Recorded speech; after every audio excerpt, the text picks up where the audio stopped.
দাঁড়িয়ে রয়েছে।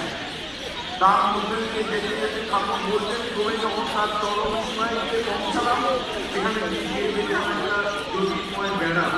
এই বেড়া কি করছে না, খণ্ডের ফল এবং অখণ্ডের ফল, রূপের ফল আর অরূপের ফল, সীমার ফল আর অসীমের ফল, এই দুটির মধ্যে একটা পার্থক্য, একটা ব্যবধান রচনা করে দিয়েছে।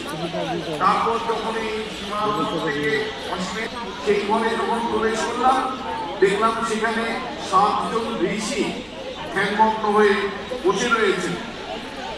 ঠাকুর বলছেন, বুঝলাম জ্ঞান ও পুণ্যের একটা দিব্য শিশু সেই ধারণ করলো।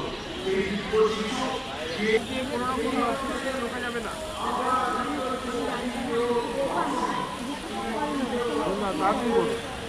এই